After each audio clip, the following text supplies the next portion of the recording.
And here one more thing you have to understand dear student कि कई बार beam पे जो सपोर्ट रिएक्शन होता है डियर स्टूडेंट स्पेशली वो कई बार इंक्लाइंड होता है, जैसे ये यहाँ पे हिंज राइट एंड यहाँ पे डियर स्टूडेंट आप देखोगे रोलर सपोर्ट लगा दिया लाइक दिस। अब क्वेश्चन उठता है कि अब और ऊपर से लोड लगा दिया तो अब इसका फ्री बॉडी डायग्राम कैसा होगा। तो देखो सिंपल, जो मैकेनिक्स का रूल कहता है कि जो रिएक्शन फोर्स एक्ट करता है वो कांटेक्ट सरफेस, जो कांटेक्ट सरफेस होता है उसके 90 डिग्री डायरेक्शन में, और अगर कांटेक्ट सरफेस हॉरिजॉन्टल है तो वर्टिकल होगा, अगर इंक्लाइंड है तो उस इंक्लाइंड के 90 डिग्री में लगेगा, अगर कर्व्ड है फॉर एग्जांपल तो कर्व पे टेंजेंट ड्रॉ करो और उस पे जो नॉर्मल होगा बेसिकली उस डायरेक्शन में लगेगा। मींस हमेशा कांटेक्ट सरफेस के परपेंडिकुलर नॉर्मल डायरेक्शन में सपोर्ट रिएक्शन लगता है, ये बहुत जरूरी है डियर स्टूडेंट। तो यहाँ पे मोस्टली हॉरिजॉन्टल होता है बट कभी-कभी सपोर्ट रिएक्शन को ऐसे इंक्लाइन कर देता है तो कोई प्रॉब्लम नहीं है। मैं इसका अगर फ्री बॉडी डायग्राम ड्रॉ करूं, मैं इसको ऊपर आपको एक्सप्लेन करता हूं। ये छोटी चीज है जिसको हम न्यूमेरिकल आगे डियर स्टूडेंट यूज करेंगे। मैं इसका फ्री बॉडी डायग्राम ड्रॉ करता हूं। इसका जो ये वाला रिएक्शन है, ये जो सपोर्ट है ये थोड़ा सा इंक्लाइंड है, तो देखो यहाँ पे ये बीम है, यहाँ पे रिएक्शन तो RA हो जाएगा, मान लो ये A है एंड दिस इज B, सो यहाँ पे रिएक्शन डियर स्टूडेंट RA हो जाएगा।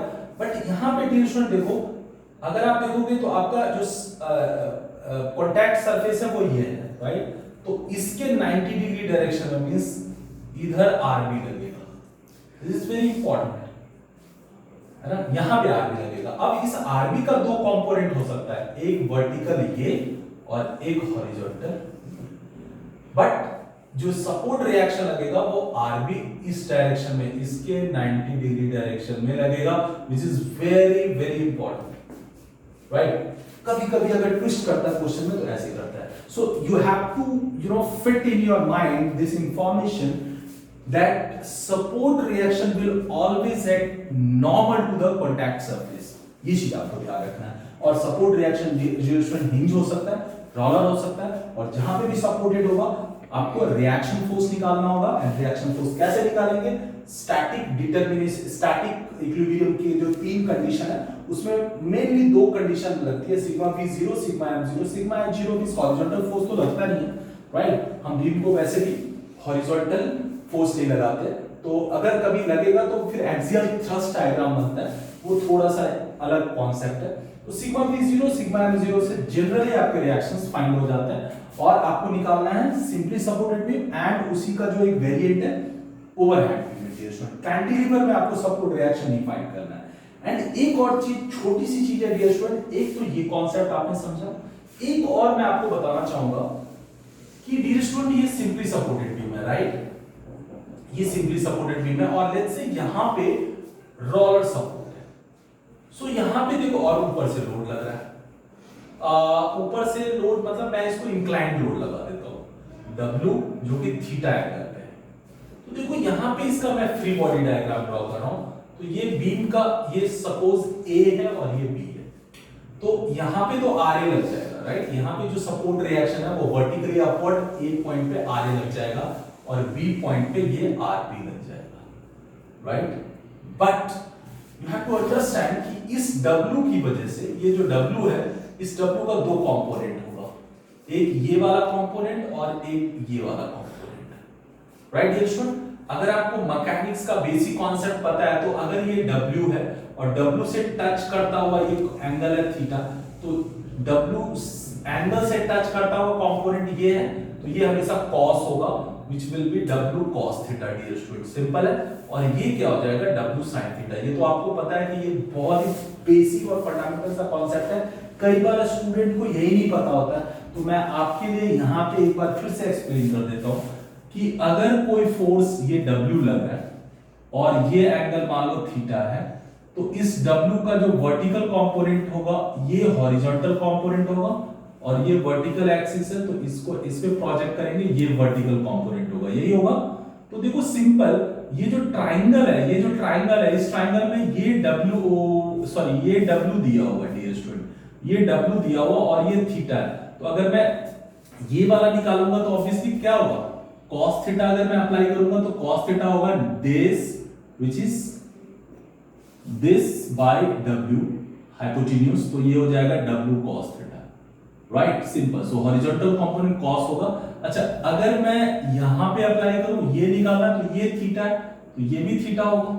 तो इस वाले ट्रायंगल में अगर मैं सेम sin थीटा लगाऊं तो ये क्या हो जाएगा w sin थीटा। सो ये बेसिकली कॉन्सेप्ट है, लेकिन इतना करते नहीं है, हम सीधा फंडामेंटल कॉन्सेप्ट रखते हैं कि कोई फोर्स लग रहा है, मान लो F, और ये F है और ये एंगल मान लो दे दिया फाई, तो सिंपल इस फोर्स का ये एंगल इससे टच कर रहा है, ये जो गिवन एंगल है फाई, तो इस एंगल से टच करता हुआ इसका कंपोनेंट ये होगा, तो ये हो जाएगा cos फाई, सिंपल, ये cos फाई होगा।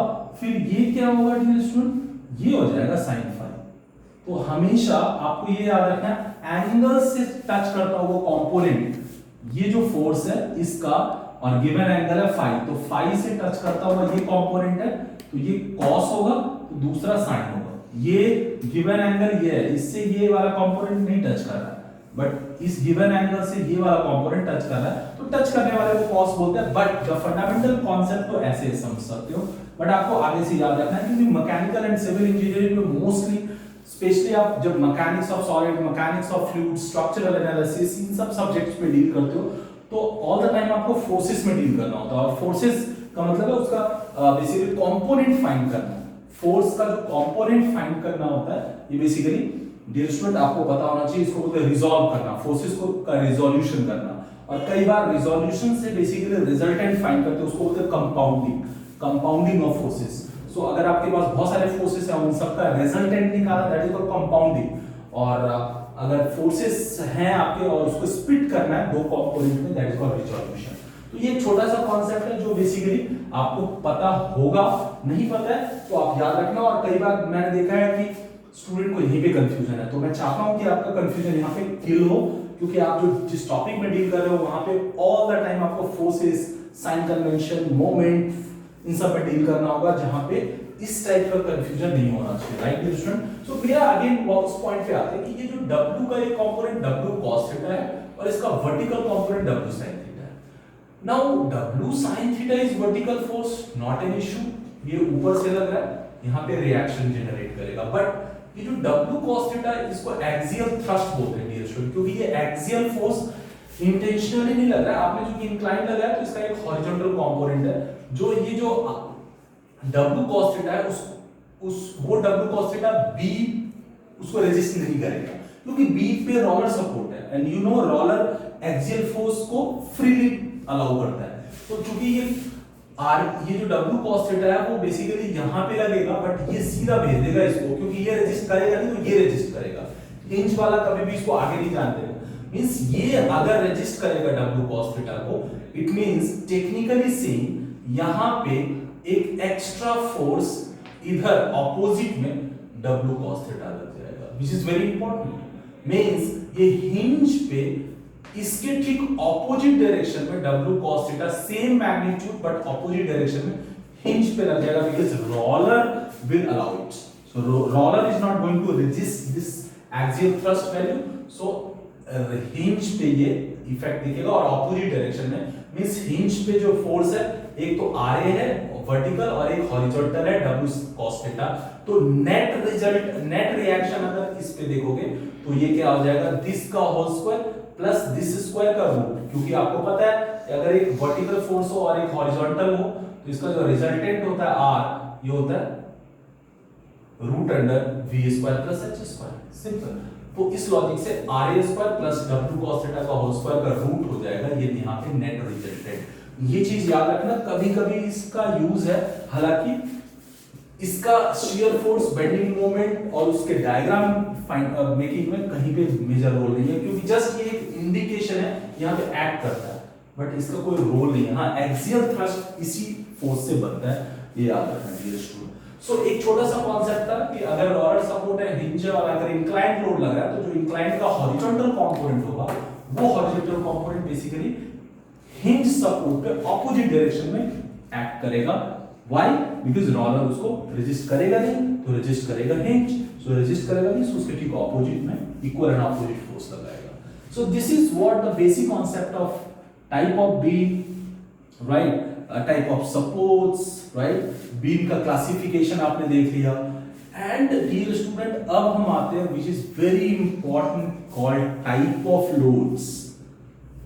ये वाला जो कॉन्सेप्ट है डियर स्टूडेंट, ये बेसिकली टाइप ऑफ लोड्स, ये बेसिकली इस चैप्टर को ही ध्यान में रख के किया है हमने. लोड को पहले भी बहुत बार क्लासिफाई किया है, you know, gradual load, suddenly applied load, impact load and all those. But यहाँ पे ये बेसिकली ऐसा नहीं होगा डियर स्टूडेंट.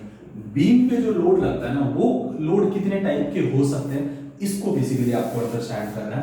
तो ये चीज आपको समझना होगा dear student. Okay, so dear student, now after giving you the fundamental and precise concept of what is beam, classification of beam, supports, support reaction, कैसे find करते हैं support reaction, इसका concept समझने के बाद आपको basically मैं type of load बता रहा हूँ dear student. Type of loads. Dear student, जब मैं इसकी बात करता हूँ तो in context विद बीम की बात कर रहा हूं मैं, बीम पे कितने टाइप के लोड लग सकते हैं. तो डियर स्टूडेंट, बीम पे वैसे तो कई सारे टाइप के लोड लग सकते हैं, बट आपको जो अंडरस्टैंड करना है वो तीन है. एक होता है dear student point load. Point load, कई बार इसको कॉन्सेंट्रेटेड लोड भी बोलते हैं. पॉइंट लोड और कॉन्सेंट्रेटेड लोड. पॉइंट लोड और कॉन्सेंट्रेटेड लोड. अब क्वेश्चन कम्स कि व्हाट इज पॉइंट लोड और कॉन्सेंट्रेटेड लोड. तो देखो, पॉइंट लोड और कॉन्सेंट्रेटेड लोड को ऐसे एरो से दिखाते हैं. कैसे दिखाते हैं? एरो से. मतलब मान लो ये एक बीम है, तो इस पे ये जो लोड लग रहा है, इस एरो का जो एंड डियर स्टूडेंट आप देखोगे, ये अपने आप में एक पॉइंट बनता है. तो इसीलिए इस लोड को हम बोलते हैं पॉइंट लोड, क्योंकि ये किसी पर्टिकुलर पॉइंट पे एक्ट करता हुआ मतलब एक्ट करता है. बट प्रैक्टिकली कोई भी पॉइंट लोड नहीं होता, क्योंकि आप अगर कितना भी नाइफ एज लोगे तभी आपका पॉइंट कांटेक्ट बनेगा. जनरली जो लोड होते हैं उसका जो पॉइंट ऑफ कांटेक्ट होता है वो थोड़ा सा पॉइंट से बड़ा होता है. बेसिकली कुछ ना कुछ एरिया कांटेक्ट बनाता है. बट चूंकि क्या होता है, बीम का जो सरफेस है वो उसके कंपैरिजन में वो जो कांटेक्ट एरिया है वो बहुत कम है, तो उसको हम पॉइंट एज्यूम कर सकते हैं अपने स्टडी को ईज करने के लिए. इसीलिए हम उसको बोलते हैं पॉइंट लोड और कॉन्सेंट्रेटेड लोड. फॉर एग्जांपल, आप ये मानो कि एक बहुत बड़ा मान लो फ्लोर है, और उस फ्लोर पे मान लो एक बहुत ही मान लो 15 mm या 20 mm का सरिया है, या 20 mm का एक रॉड है, जिससे आप उस सरफेस की कांटेक्ट बना के और उस रॉड पे आप फोर्स लगा रहे हो. तो उस पूरे सरफेस पे बेसिकली वो पॉइंट लोड की तरह एज्यूम किया जाएगा. सो प्रैक्टिकली कोई भी पॉइंट लोड होता नहीं है, ये जस्ट हमारा एक कॉन्सेप्ट है. जब आपका कांटेक्ट एरिया बहुत कम होता है बीम के एरिया के कंपेयर में, जो लोड का कांटेक्ट एरिया होता है वो बहुत कम होता है, तो उस लोड को हम पॉइंट लोड या कॉन्सेंट्रेटेड लोड बोलते हैं. और ये लोड बेसिकली एरो से ऐसे डिनोट होता है. मींस आपका जो रिएक्शन है डियर स्टूडेंट, सपोर्ट रिएक्शन, अभी वो एक कॉन्सेंट्रेटेड लोड होता है. ये चीज आप याद रखना, right. At the same time जब लैटरल लोड जब बीम के ऊपर से लगता है वो कई बार कॉन्सेंट्रेटेड लोड होता है, ये याद रखना. और कॉन्सेंट्रेटेड लोड में डायरेक्टली वैल्यू दी रहेगी, जैसे W, और ये न्यूटन में रहेगा. मतलब एग्जैक्ट जैसे 10 न्यूटन, 20 न्यूटन, मतलब डायरेक्ट ये फोर्स होता है जो उस पॉइंट पे एक्ट करता है. ये चीज पॉइंट लोड या कॉन्सेंट्रेटेड लोड क्लियर हो गया. दूसरा होता है dear student uniformly distributed load. इसको शॉर्ट में बोलते हैं UDL, uniformly distributed load. Uniformly distributed load, इसको शॉर्ट में बोलते हैं डियर स्टूडेंट UDL. इसको कैसे रिप्रेजेंट करते हैं? इसको अगर ये बीम है, तो बीम पे अगर ऐसे लोड लग रहा है, बीम पे जब लोड है UDL, नाम से ही क्लियर है, यूनिफॉर्मली डिस्ट्रीब्यूटेड. मतलब इसका अपना एक स्पैन होता है जिसपे ये एक्ट करता है. मतलब इसकी एक लेंथ होती है जिसपे पूरी लेंथ पे ये एक्ट करता है. तो लेकिन ये यूनिफॉर्मली डिस्ट्रीब्यूटेड रहता है, मतलब इसकी वैल्यू यूनिफॉर्म होती है. ये चीज आपको याद रखना है. एक रिप्रेजेंटेशन ऐसा होता है UDL का. दूसरा, कई बार डियर स्टूडेंट आप देखोगे किसी बुक में या कभी क्वेश्चन में ऐसे इक्वल साइज एरो डाउनवर्ड ऐसे दिखा देता है, तो ये भी UDL है, ये भी याद रखना. ये एरो, ये UDL है, राइट.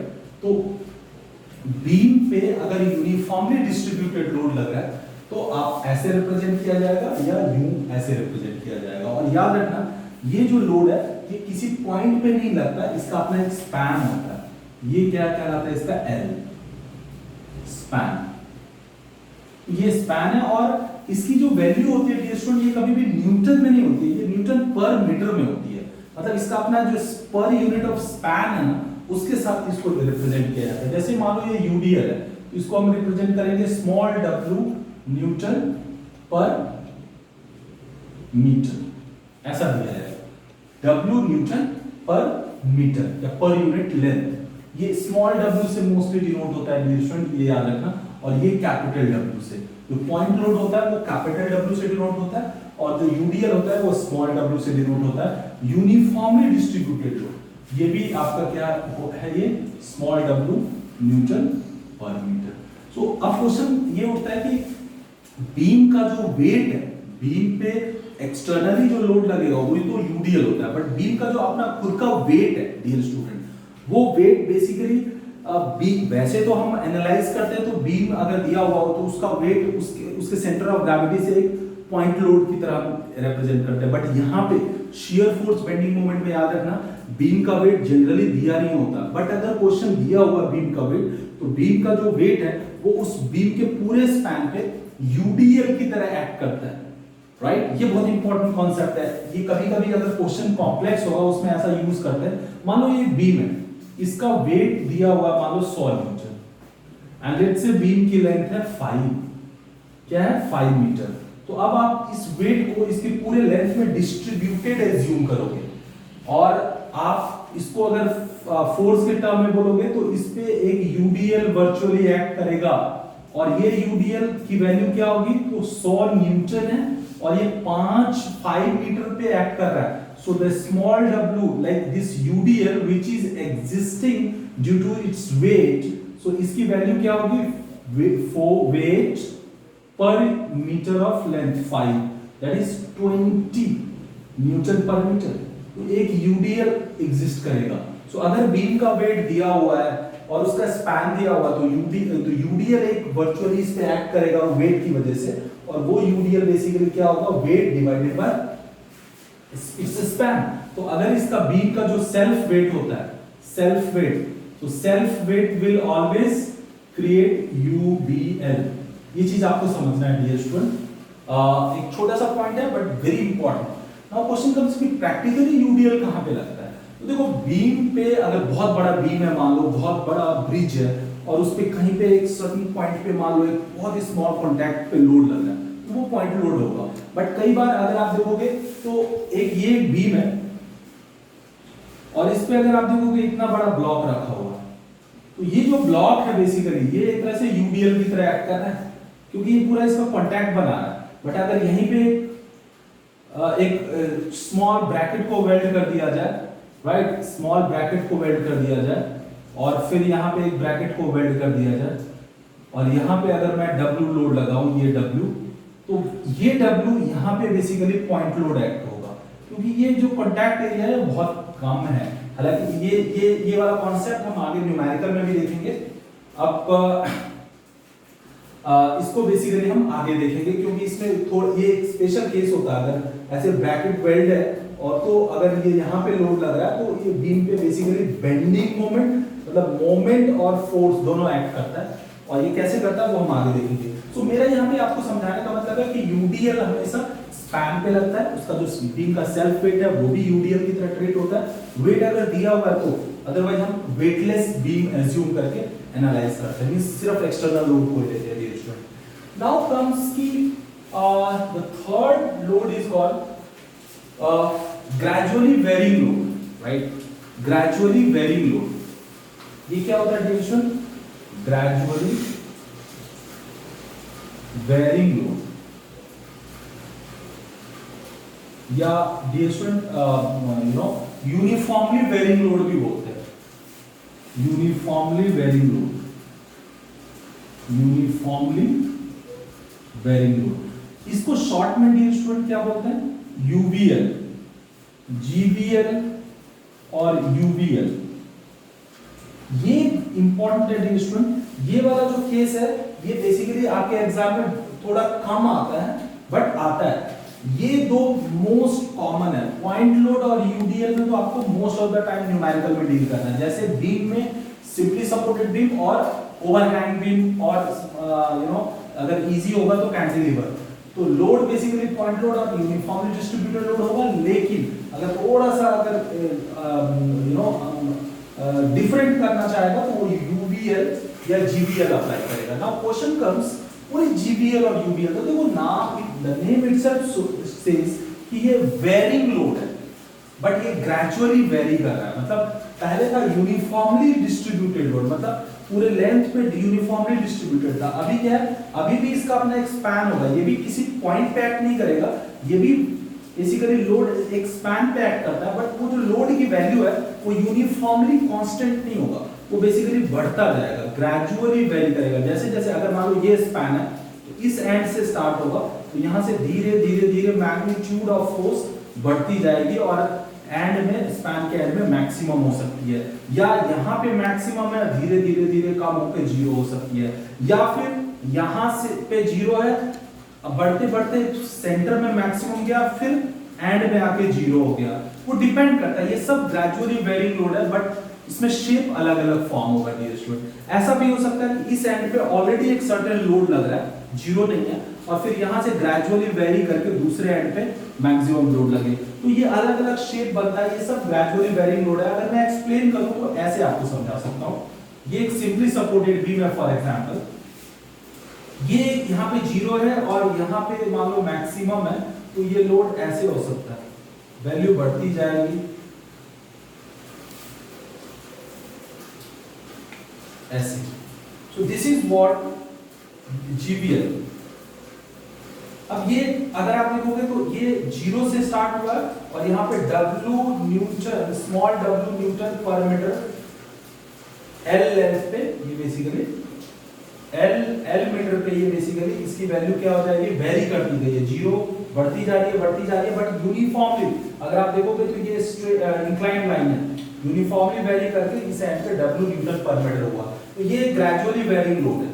अब इसका शेप ऐसा भी हो सकता है, यहाँ पे बेसिकली जीरो है और ये ऐसे बढ़े और फिर यहाँ पे आके जीरो हो जाए, मतलब it is something like triangle. अगर आप देखोगे ना तो ये भी बेसिकली एक ट्रायंगुलर लोड है। ये क्या है, ये भी जीवीएल है, बट इसको हम बोलते हैं डियर स्टूडेंट ट्रायंगुलर लोड, क्योंकि ये ट्रायंगल जैसा दिखता है, ट्रायंगुलर लोड। और अगर आप देखो, अगर मैं थोड़ा इसके एंड को यहाँ पे दिखा दूं तो आप ऐसा भी देख सकते हो, यहाँ पे ऑलरेडी एक वैल्यू है और फिर वैल्यू थोड़ी थोड़ी बढ़ती जा रही है। तो अगर आप ऐसे देखोगे तो ये भी एक ग्रेजुअली वेरिंग लोड है, बट ये क्या है, इसको ट्रापेजॉइडल लोड बोलेंगे, क्योंकि ये ट्रापेजियम जैसा दिख रहा है। This is trapezoidal load, this is trapezoidal load. तो कहने का ये मतलब है कि जो हमारा ग्रेजुअली वेरिंग लोड है वो वेरी करता है, और वेरी कैसे कर रहा है, मतलब जीरो से मैक्सिमम जा रहा है, जीरो से मैक्सिमम देन फिर जीरो आ रहा है, या minimum value to maximum value जा रहा है, वो उससे अलग अलग शेप बनता है। इन सब में यूनिफॉर्मली वेरी कर रहा है, सॉरी यस ग्रेजुअली वेरी कर रहा है, और ये सब जीवीएल लोड है, बट इसको बोलेंगे ट्रापेजॉइडल लोड, इसको ट्रायंगुलर लोड और इसको जीवीएल। और इसमें भी अगर आप देखोगे स्पेशली यहाँ पे अगर मैं इसको ऐसे ज्वाइन कर दूं dear student, specially trapezoidal load में, तो अगर आप देखोगे तो ये दो लोड में स्प्लिट हो गया। यहाँ वाला ये जो लोड है ये बेसिकली इस टाइप का लोड हो गया, और ये जो इसके नीचे ये लोड आया ये एक तरह से यूडीएल हो गया डियर स्टूडेंट, ये वाला लोड हो गया। सो आइडिया इसकी जो ट्रापेजॉइडल लोड होता है, ये combination of one gradual varying load triangular kind और यूडीएल का कॉम्बिनेशन हो जाएगा, ये चीज आपको समझना है, राइट।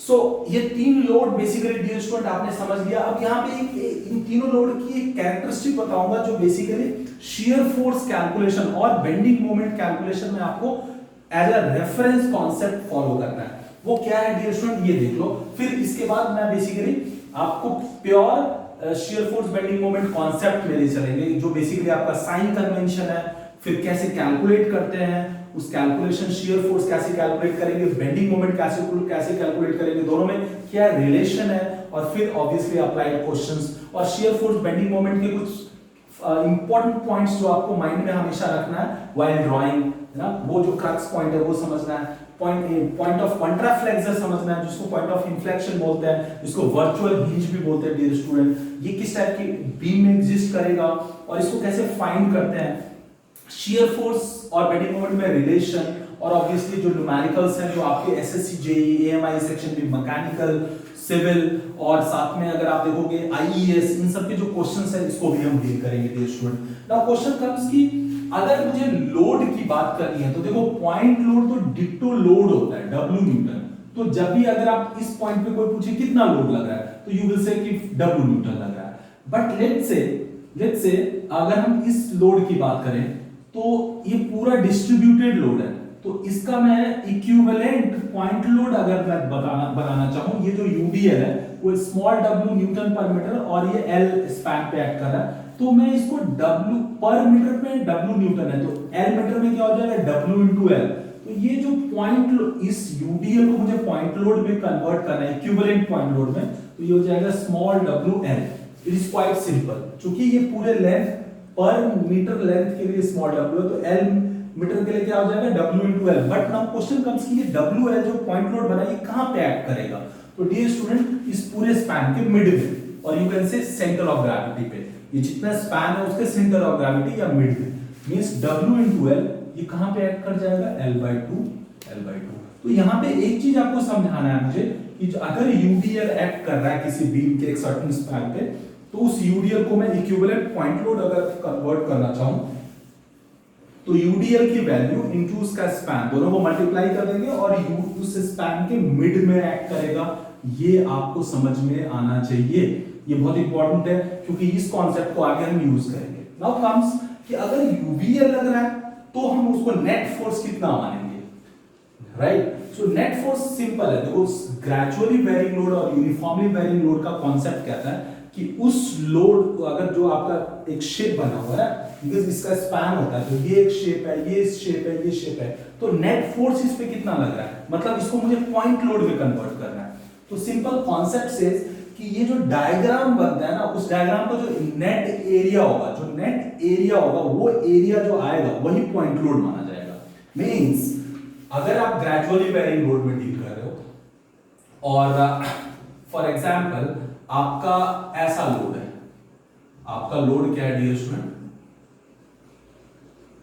ये राइट, यहां पे बेसिकली ये W है और ये 0 है और ये L स्पैन है, W पर यूनिट लेंथ। अगर डियर स्टूडेंट मैं ये बोलूं कि यहां पे कितना लोड है, यहां पे कितना लोड है, तो देखो अगर मैं देखूं तो इसके लेफ्ट साइड में ये एरिया बन रहा है, राइट। तो ये जो एरिया होगा ना, ये जो एरिया होगा, ये एरिया बेसिकली ये फोर्स माना जाएगा इस पॉइंट पे, मतलब इस यहां पे, और ये जो एरिया होगा, ये एरिया कहां पे, ये जो एरिया के बराबर जो फोर्स आएगा वो एक्ट कहां पे करेगा, तो फिर से वही कॉन्सेप्ट सीजी पे। नाउ क्वेश्चन सेज कि इस एरिया के सीजी पे, ना कि सीधा मिड पे, यहां पे तो चूंकि जस्ट लेंथ है तो लेंथ का सीजी मतलब लेंथ का मिड, बट यहां पे जो एरिया है ये एरिया ट्रायंगल है, तो ट्रायंगल का जो सीजी है उस पे वो एक्ट करता हुआ माना जाएगा। That you have to understand, this is very important concept. इस यूनिफॉर्मली वेरिंग लोड में जब आप नेट पॉइंट लोड निकालोगे उस पूरे का, तो शेप जो आपका बनेगा उसका एरिया, सो नेट फोर्स, मैं जस्ट आपको एक्सप्लेन कर रहा हूं, नेट फोर्स क्या हो जाएगा, area of shape of load, और ये एक्ट कहां पे करेगा, acts at CG of area, right, shape area. तो सीजी का मतलब है, अगर मैं इसको यहां पे समझाने की कोशिश करूं, ये बीम है और ये इस पे ऐसा लोड लग रहा है मान लो, तो ये सब यूडीएल है। तो अब अगर मुझे नेट फोर्स निकालना है तो मैं क्या करूंगा, इस ट्रापेजियम का एरिया निकालूंगा, जो नेट फोर्स होगा, जो पॉइंट लोड माना जाएगा, इसको अगर मैं इक्विवेलेंट ड्रॉ करूं डियर स्टूडेंट, तो सबसे पहले इसका एरिया निकालूंगा। मान लो इसका एरिया आई डोंट नो, मान लो ये 5 है और ये 10 है और ये मान लो 3 है, राइट। तो मैं कैसे सॉल्व करूंगा, इस ट्रापेजियम का एरिया क्या होता है 1/2 into sum of parallel side, मतलब 5 + 10 इंटू पैरेलल साइड के बीच का डिस्टेंस विच इज 3, तो ये हो जाएगा 15 into 3/2 means 45/2। So dear student 45/2 Newton का लोड लग जाएगा, 45/2 न्यूटन का लोड लग जाएगा। बट क्वेश्चन कम्स कि कहां पे एक्ट करेगा। तो देखो ये जो ट्रापेजियम है फॉर एग्जांपल, यहां से इसका जो सीजी होगा वो अगर आपको पता हो कि ट्रापेजियम में बेसिकली जो सीजी एक्ट करता है वो कहां पे एक्ट करता है, तो आई थिंक अगर मैं जस्ट समझाऊं आपको, ये ए होता है और ये बी है और ये एच है, तो इसका जो सीजी एक्ट करता है नीचे से वो होता है h/3 b+2a/b+c, यही होता है डियर स्टूडेंट। तो इस लॉजिक को अगर मैं अप्लाई करूं तो ये क्या हो जाएगा, h/3 अगर मैं इस पॉइंट को यहां से मानूं तो यहां से ये कितने पॉइंट डिस्टेंस पे एक्ट करेगा, तो यहां से ये हो जाएगा डियर स्टूडेंट, यहां से इसका जो सीजी होगा, सीजी उस पे एक्ट करता हुआ, तो ये जो सीजी पॉइंट है ये कहां पे लाई करेगा, h/3, तो h/3 मतलब 3/3 b+2a मतलब 10 + 2 × 5/b+a 10 + 5, ये हो जाएगा डियर स्टूडेंट। इसको अगर मैं सॉल्व कर दूं तो ये 1 हो जाएगा, ये हो जाएगा 20/15, 20/15 का मतलब है 4/3 मीटर फ्रॉम दिस एंड, मतलब ये डियर स्टूडेंट हो जाएगा 4/3 मीटर। सो एक छोटा सा कॉन्सेप्ट है बट इंपॉर्टेंट कॉन्सेप्ट है कि सेंटर ऑफ ग्रेविटी पे लोड एक्ट करेगा यूवीएल में, और सेंटर ऑफ ग्रेविटी चूंकि शेप अलग अलग हो सकता है, जैसे ये राइट एंगल ट्रायंगल है तो यहाँ पे h/3 पे लाई करता है, बेस से एपेक्स से 2h/3, तो किस पॉइंट पे लोड एक्ट करेगा ये डिस्टेंस निकालना बहुत जरूरी है, जो कि सीजी पे एक्ट करेगा और शेप जिस टाइप का होगा वहां उसका सीजी निकालना होगा। यूडीएल में कोई प्रॉब्लम नहीं, यूडीएल में तो सीधा W × L करना है और मिड पे एक्ट कर जाएगा, बिकॉज ऑलवेज स्पैन एक लेंथ होती है। सो आई होप कि आपने जो टाइप ऑफ फोर्स एंड इसका जो कैलकुलेशन है ये आपको समझ में आ गया होगा डियर स्टूडेंट। तो ये first phase of fundamental concept of shear force and bending moment chapter का बेसिकली है ये फर्स्ट फेज ऑफ नॉलेज।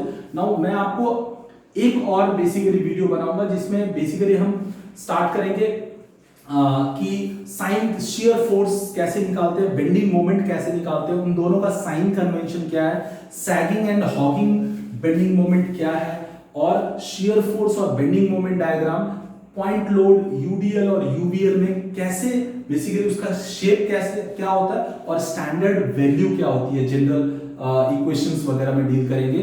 तो वो एक थ्योरी पार्ट होगा। तो ये वाली वीडियो और उस थ्योरी दोनों को अगर आप मर्ज करके दोनों को लर्न करते हो तो आपका थ्योरी पोर्शन क्लियर होगा। और एक अलग से मैं बेसिकली 1 आवर का वीडियो बनाऊंगा जिसमें कम से कम 3-4 क्वेश्चन मैं कोशिश करूंगा कि 3-4 क्वेश्चन को लूं और सब वैरायटी ऑफ क्वेश्चन जो बेसिकली ऑलमोस्ट एग्जाम्स में जिस पैटर्न के क्वेश्चंस आते हैं उसमें डील करूंगा। तो आपको ये तीनों वीडियो को अगर आप सबमिशन कर दोगे तो शियर फोर्स बेंडिंग मोमेंट का कोई भी concept, this is my challenge, आपका रहेगा नहीं। और प्रोवाइडेड कि आप अपने आप को पहले वाला पूरा कॉन्सेप्ट भूल जाओ और एकदम फ्रेश स्टार्ट दो, जिससे कि आपको सारी चीजें आपके माइंड में इम्प्रिंट हो और जो प्री कॉन्सेप्ट आइडियाज है उसको साइड रखना dear student. If you are average or below average student and you are feeling that strength of materials, shear force bending moment topic is something which is tough for you and you are not able to understand it, so far you haven't learned it, आपका diploma या BTech में week था, आपने उसको avoid किया, थोड़ा बहुत पढ़ के आपने इसको हैंडल किया, तो मैं चाहूंगा कि इसको फ्रेश स्टार्ट करो, right. So that's all for today.